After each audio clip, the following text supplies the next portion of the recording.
Bien, esta pequeña guía, más que clase, es la que quedó pendiente luego del feriado,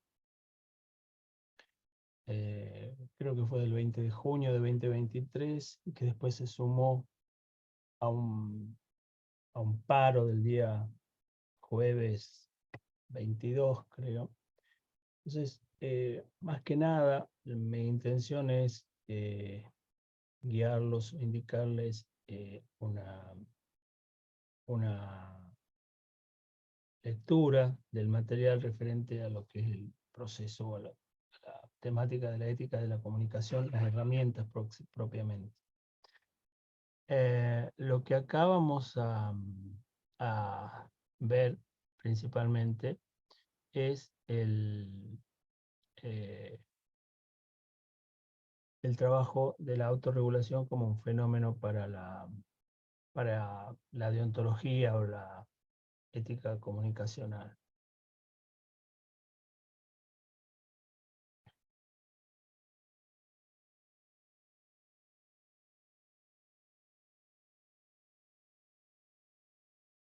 Ustedes en esa presentación que está disponible en el Classroom van a ver unas primeras apreciaciones acerca de lo que es la ética aplicada, la ética en la comunicación. Algo de lo que ya venimos conversando y ustedes ya seguramente leyeron o reflexionaron al respecto.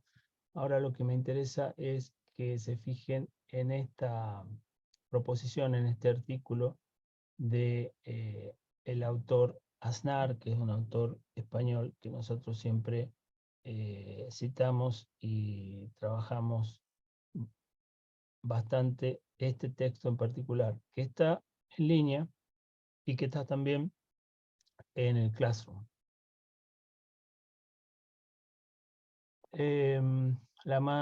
A continuación, en la presentación, en PowerPoint, ustedes van a ver una especie de resumen o una forma de cuadro sinóptico de esta eh, primera eh, eh, parte del sumario, mejor dicho, que tiene el trabajo de Aznar, ¿sí? O sea, esta parte. Lo que el autor se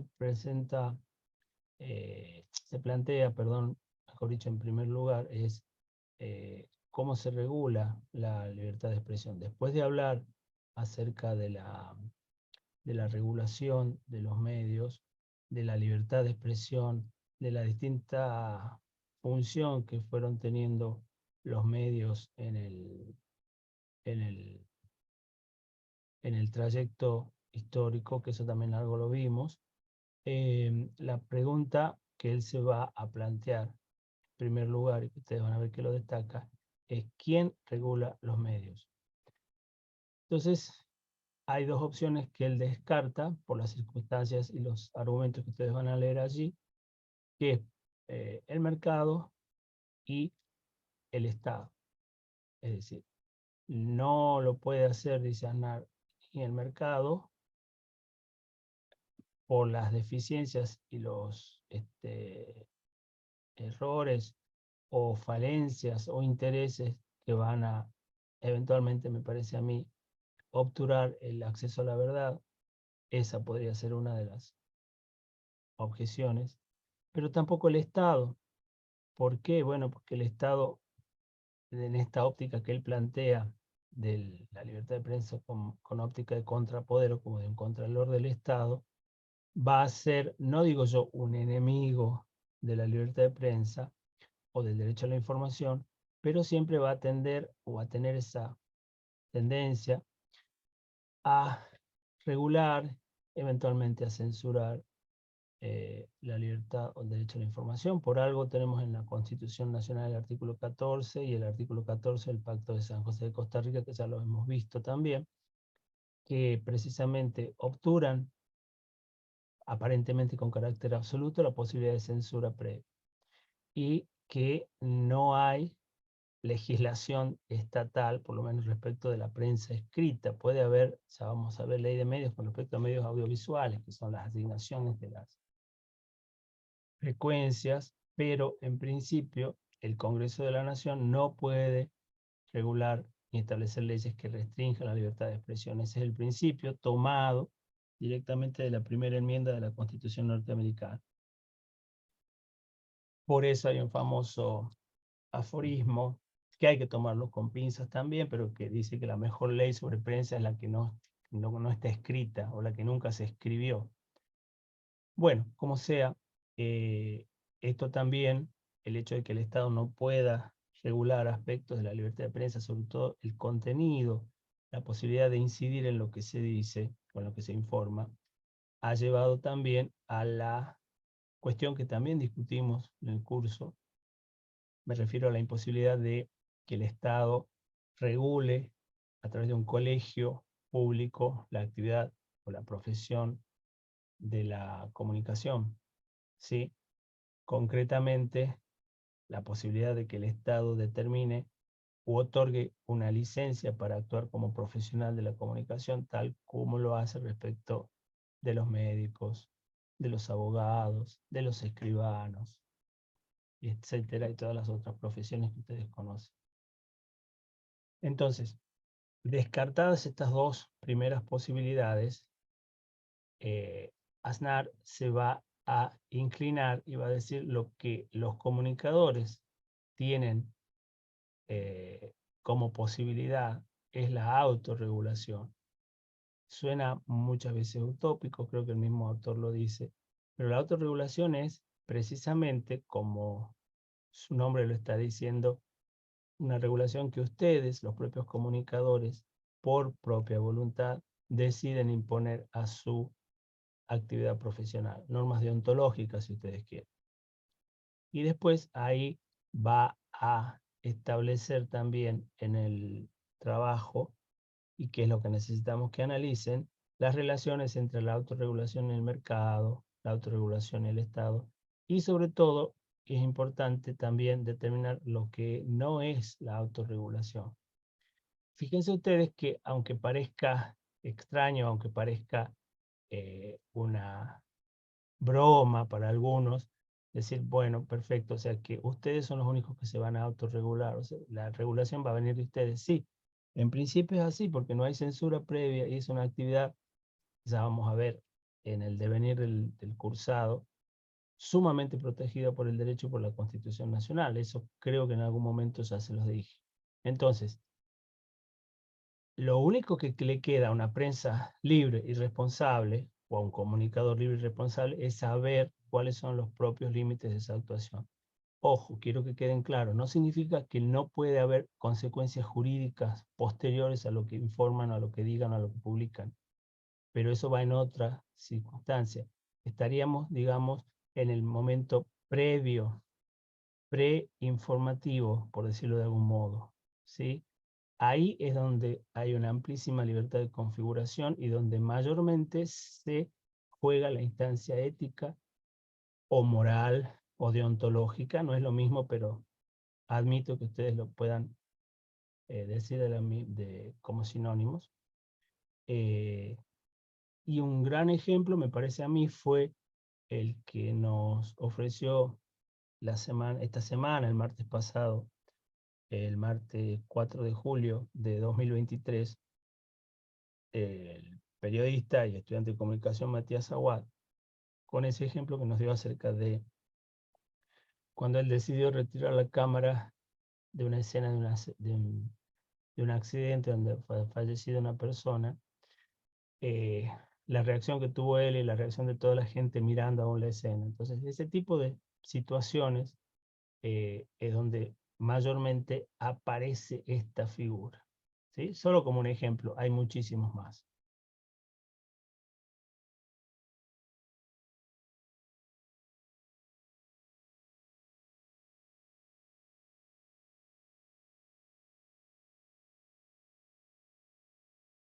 Bien, esto me parece que por lo pronto es lo que eh, más me interesa de esta parte referida a al, al trabajo de Aznar.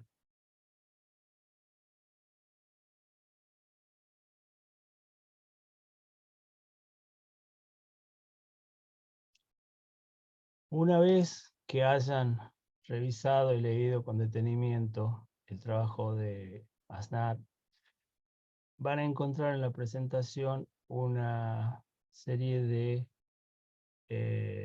mecanismos de autorregulación, porque la idea sería la siguiente: está bien, yo como comunicador decido por voluntad propia, es decir, no es una imposición jurídica, es una autoimposición, autorregulación. Decido cuáles van a ser mis límites eh, deontológicos en el ejercicio de la profesión. Por ejemplo, no al amarillismo. Perfecto. Ahora bien, ¿cómo se implementa eso? ¿De qué manera? No es, en cierto modo, una actividad liberada o de algún modo, si se me permite, desregulada. Es un juego de palabras, tal vez que estoy inventando, pero la autorregulación sí está regulada de algún modo. En cada una de estas figuras que ustedes ven acá, los códigos de ética o deontológicos, los libros de estilo, el estatuto de redacción, el consejo de redacción, el defensor del lector, el consejo de prensa y las auditorías éticas. Y lo que van a ver después en todo el devenir de la presentación son unas pequeñas apuntes o ideas acerca de qué se trata cada uno de estos institutos, ¿sí? Lo más conocido, por lo general, son los códigos de ética y los libros de estilo. De hecho, en el Classroom hay una entrada sobre libros de estilo. Hay un artículo particularmente que me interesaría que lo lean al respecto. Se trata de este artículo eh, de Patricia Negro y María del Carmen Grillo, que se llama precisamente Los manuales de estilo de los diarios argentinos. Hay también un par de manuales de estilo, creo que está el de Diario La Voz, en fin. Bueno, este libro ahí explica un poco, en el Power están explicados de qué se trata cada uno, acá hay el concepto, en fin, y habla un poco, discurre acerca de los manuales de estilos de otros países y algunos de Argentina. Hay también del diario La Nación, los más conocidos en Argentina son del diario La Nación, Clarín, y hay uno también de Perfil. También les pido por favor, los congrego a que lean este trabajo que está también subido en el Classroom. Obviamente, no se asusten por las 144 páginas, lo que a nosotros nos interesa de este libro de Mendelevich es específicamente que lean la primera parte de la introducción, ¿sí? Veamos, es un estudio comparado de ética argentina en el mundo, es del año 2005, sin embargo, yo creo que opino que tiene plena actualidad en cuanto a alguna de las consideraciones que plantea, ¿sí? Entonces, a mí particularmente me interesa este punto el 1, punto de partida, y lo que el autor llama el panorama argentino.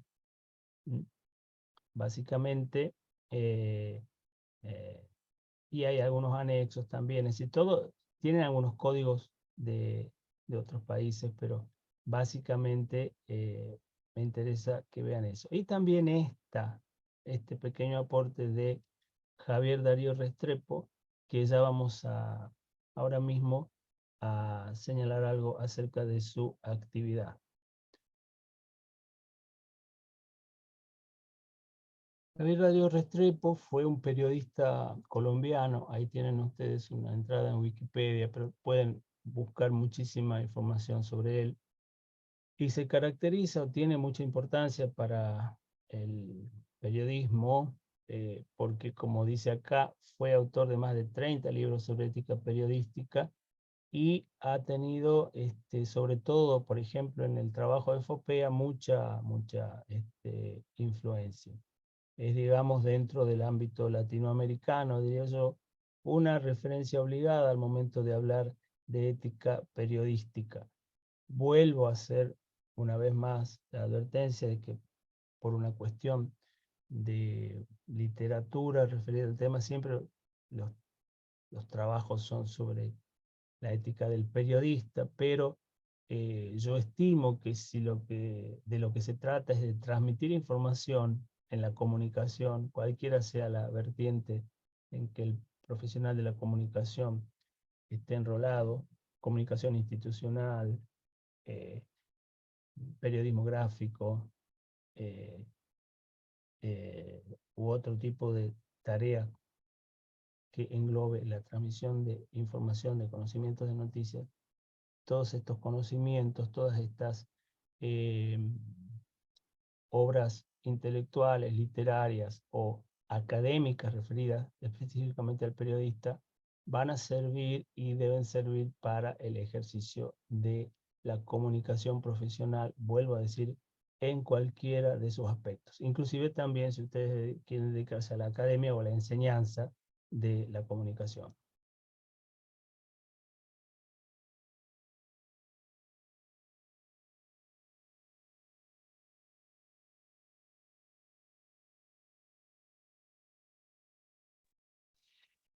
Bueno, con respecto a la actividad de Restrepo y su influencia, la Fundación Gabo, que fue la fundación que creó Gabriel García Márquez precisamente para el trabajo periodístico, tiene una página que es la que ustedes están viendo acá, que es el consultorio ético, ¿sí? Creado en el año 2000 y ahí, como dice la presentación, brinda orientación a periodistas, reporteros, editores, profesores y estudiantes de periodismo de Iberoamérica sobre todo tipo de dilemas éticos que enfrentan en el ejercicio de su profesión.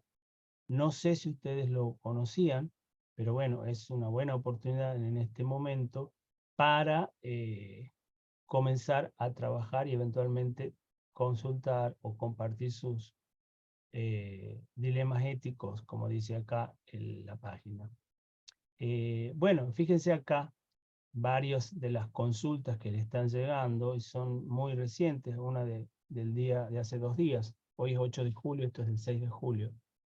Está bien que la fuente apruebe la nota. ¿Puede un editor pedirle contenidos a su practicante y publicarlos bajo otro nombre? ¿Hay pautas o límites en el uso de imágenes creadas por la inteligencia artificial? Esto es un tema de muchísima actualidad. Entonces, a ver, veamos eh, esta consulta. Ángel de México formula la consulta y hay una respuesta que en formato de audio y escrito, ¿sí? Entonces, este elemento del consultorio ético posiblemente les puede servir. ¿Y cómo se envía la consulta? Bueno, hago un clic acá, no la voy a enviar, por supuesto, espero que se abra, les piden sus datos de contacto, Twitter, país de residencia, medio, cargo, en fin, bueno, asumen, pero si no, me imagino que podrán poner ustedes estudiante, la consulta, ¿sí? Y pueden hacerla en audio, si la tienen, seleccionar el archivo, lo envían, ¿ok? Ese es un muy buen elemento, me parece a mí, útil, y si no consultan ustedes, pueden ver numerosas eh, eh, consultas que se van haciendo, ¿sí? Y acá hay inclusive un libro que se llama La constelación ética, que también está en el Classroom, que lo descargamos oportunamente y está para su difusión, ¿sí? Es una lectura no obligatoria para este parcial, pero yo les aconsejo si tienen un tiempo de revisar.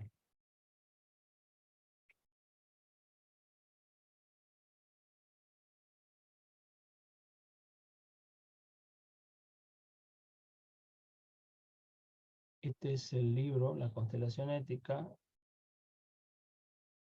que tiene es de Restrepo y el contenido es interesante porque tiene un prólogo de este señor Hoyos, Ética para náufragos, es muy simpático y preocupante a la vez el trabajo, ese prólogo en particular. Y bueno, después pueden repasar la ética y la ley, en fin, la pasión por la excelencia está muy bueno. Habla un poco sobre los códigos, el deber interno, el llamado, que significa la ética, y el cuidado, el bien común, ética y libertad, etc. No es muy largo el libro, pero me parece que para leer, me parece que podrían leer en la página 13 a la 20 y el capítulo 2 y el 3 también me parece interesante y el 4, ¿sí? Obviamente esto les va a significar un plus a lo que puedan leer del resto del material. Y si no, lo guardan y lo van a tener como un insumo para su posterior desarrollo profesional.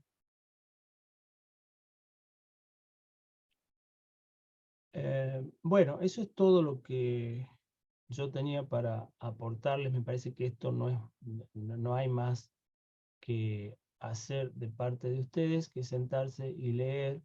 Eventualmente, después del receso, yo voy a estar disponible a partir del 24 de julio ya. Podemos, inclusive con anterioridad al regreso a las aulas en Filosofía y Letras, ponernos en contacto para conversar un poco de esto, o si ustedes a medida que vayan leyendo y tienen dudas o alguna consulta, me pueden mandar un mensaje por el grupo de WhatsApp. De todos estos instrumentos, bueno, obviamente el más conocido, el más destacado son los códigos de ética, los libros de estilo también, y el defensor del lector es una figura que a mí particularmente me interesa mucho.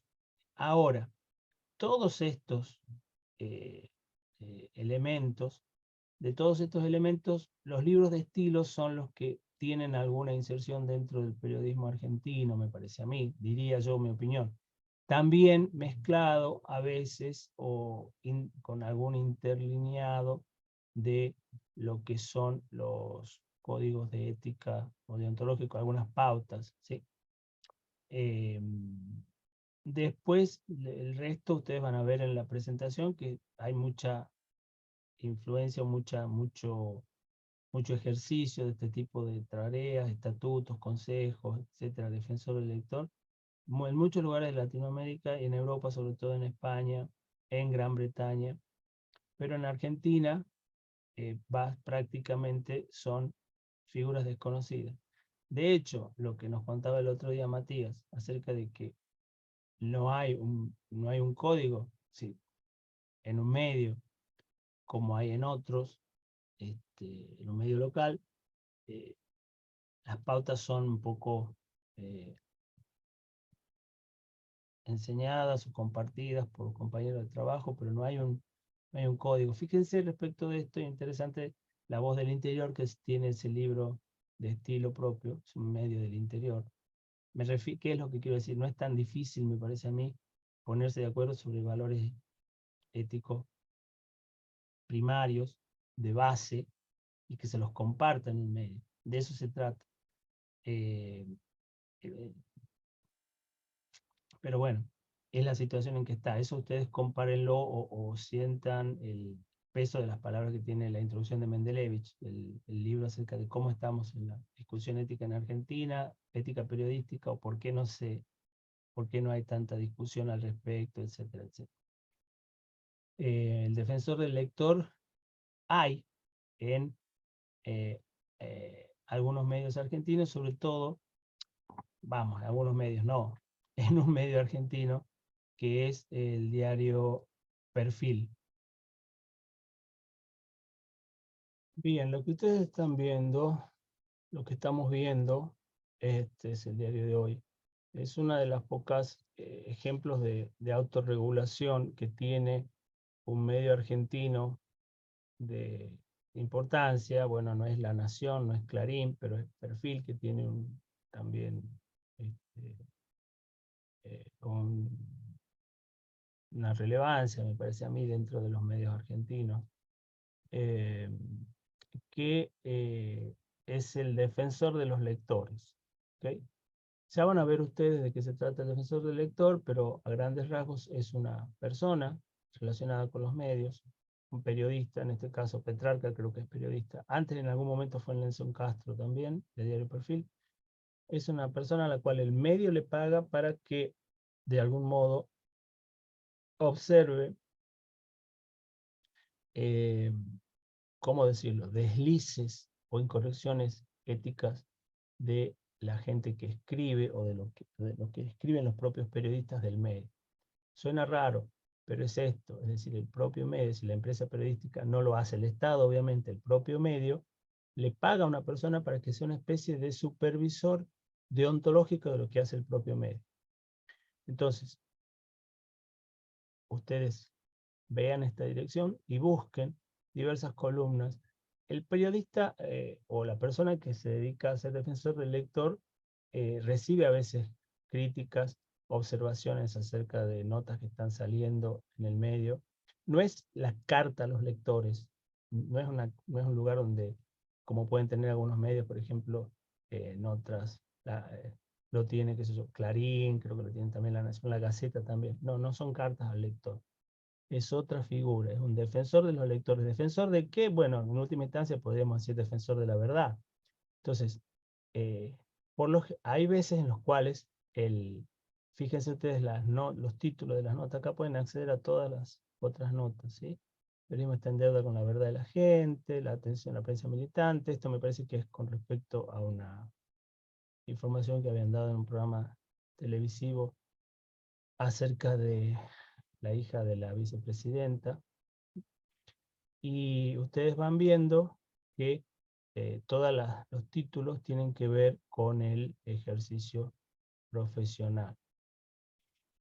Lo que más interesa acá es cuando a veces son eh,